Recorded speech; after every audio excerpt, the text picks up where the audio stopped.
Hi, it's Rob from Stampede Press and welcome back to 365 Ways to Be a Happy Musician. Now, in my day-to-day work, I coach musicians, I mentor bands and musicians, I tutor and educate musicians. One of the key questions I ask in the consultations is this: what would you like to do as a full-time job? Now, the obvious broad answer is to be in a band full-time, or to be a musician, be a creative musician full-time. The great news is that this is not impossible, but it does need careful thought, it does need a bit of pragmatism, and it does need to understand that we're living in a time where music is essentially free. So having a plan that takes into account your skill sets, what's going on in the industry, and what you can do to disrupt it and innovate it so you become in demand is very, very important, okay? See you next time. Hi, it's Rob from Stampede Press. I'm back with a new video in the series 365 Ways to Be a Happy Musician. Now, at the core of everything that I'm talking about here are three things. Number one, ourselves. Number two, the people that we surround ourselves with. And number three, the situations that we find ourselves in. This, to me, determines whether I'm happy or not. Simple as that. It's very broad, but it is as simple as that. But what I want to suggest today is to sit down and make a list of the things that you know you can control in your life, that you can control when it comes to managing your own music business and navigating the music industry. More often than not, I find bands and musicians focus too much on the things that they can't control. Make a list of the things that you know you can control and the things that you can't control and how you might be able to navigate that. And I'll see you next time. Hi, it's Rob from Stampede Press. I'm back with a new video in the series 365 Ways to Be a Happy Musician. About 6 or 7 years ago, I wrote a blog about you can't be everything to everyone. Back in that time, I felt like I was being too much of a people pleaser because of the pure accessibility social media and the internet enabled me to have. I was working 24 hours a day. I was working with clients all over the world in different time zones. And so my communication was very, very open, and I wasn't getting enough sleep, and I was just trying to please too many people. So I really evaluated that, and I would highly recommend you take a look at what's going on with you at the moment. If you're not happy, find out why that is, determine why that is, and look at what does make you happy and do more of that. I'll see you next time. So I'm back with a new video in the series 365 Ways to Be a Happy Musician. There's no two ways about it. Smartphones have been a game changer. Ever since around 2010, they're pretty much a staple of our daily lives. What I would like to offer up today is to evaluate your relationship with your smartphone. What's working for you? How does it enhance your life? And how does it distract, disrupt, and ultimately hijack your life? Quick story, in 2019, I took my first holiday where I didn't work. For 10 years, pretty much any holiday I had, whether it be a 2-week holiday or a couple of days away, I was on my phone, I was working. Essentially, I wasn't spending quality time with my wife, my family and friends. Fortunately, that's changed. So have a look at your journey, have a look at your experience, and I'll see you next time. Hey, it's Rob at Stampede Press UK, and I'm back with a new video in the series I'm calling 365 Ways to Be a Happy Musician.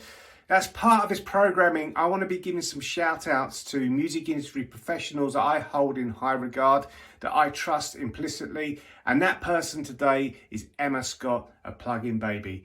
Emma has a fantastic, incredible, credible track record in the music business as a DJ, promoter, and she runs her own plugin company called Plug-in Baby. That's pluginbaby.com. Go check it out.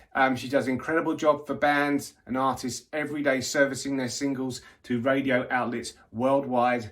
She also has a fantastic website and a very super helpful Facebook group with tons of useful information that can guide you when it comes to plugging your own songs to the radio. See you next time.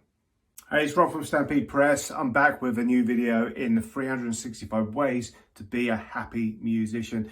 Now today I just want to reflect quickly on mental health, highly important. It's become more prolific over the years, and I think it's really important to understand ourselves and why we might struggle with mental health problems. I've struggled for a long time, but thankfully through therapy and self-cognitive skills, etc., I feel I've got a much better handle on mental health. But when your mental health isn't in its best state, we need to consider this. We need to consider giving ourselves a break.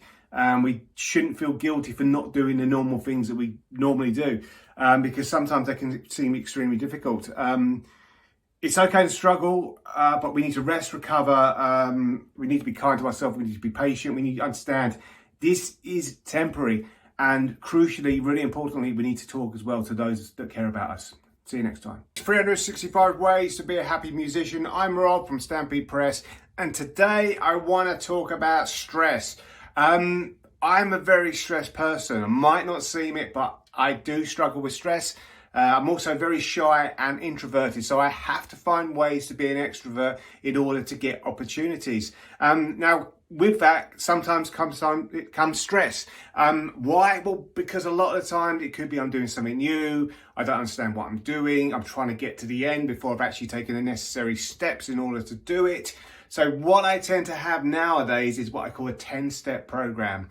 How do I get from step 1 to step 10 to avoid being stressed? Because if I jump to step 10 straight away, the stress is going to kick off. So I need to understand, what do steps 1 through to 9 look like in order to complete step 10. Does that make sense? Try it out. It works for me. See you next time. Hi, it's Rob. It's 365 ways to be a happy musician. One surefire way that's going to help you maintain to be a happy musician and navigate the music industry are signed, legally binding, written agreements with service providers and people and organisations that you choose to work with. If you peruse the history of the music industry, there are many, many tales, past, present, and probably future, where lots of upset and anger could have been avoided if there was a legally binding agreement in place. Don't take these things lightly, even down to the most simplest things like gigs.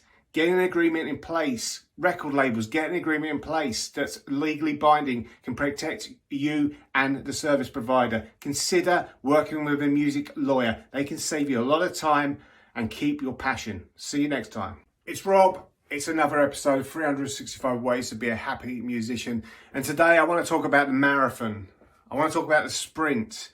I want to talk about the big value. I want to talk about the quick wins. I want to talk about the necessity of savouring the small victories on the way to hopefully succeeding with the big, big wins. Far too often in my experience, and I've fallen foul of this, I'm aiming for the big guns. I'm aiming for the big festivals. I'm aiming for the big media stations and outlets. I'm not considering about the small steps along the way that ultimately can help achieve longevity and sustainability. The more we can focus on the small wins and victories and the quick wins at that, the better the chance we have of completing. The goal here is to not give up, okay? This isn't even a marathon. See you next time. Hi, it's Rob, and I'm having a quick reflection in today's 365 ways to be a happy musician. What we've seen as social media has developed is the ability to quickly access other people's lives, and essentially, if we're not ready, compare ourselves.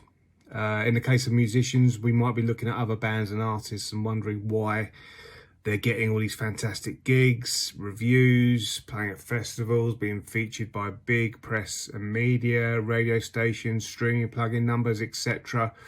But without giving it the necessary context. There's likely reasons why these things are happening over the fence. There's people involved, there's money involved, there's networking involved. So before you start comparing and putting yourself down, ask yourself why it might be and what you can do yourself. See you next time.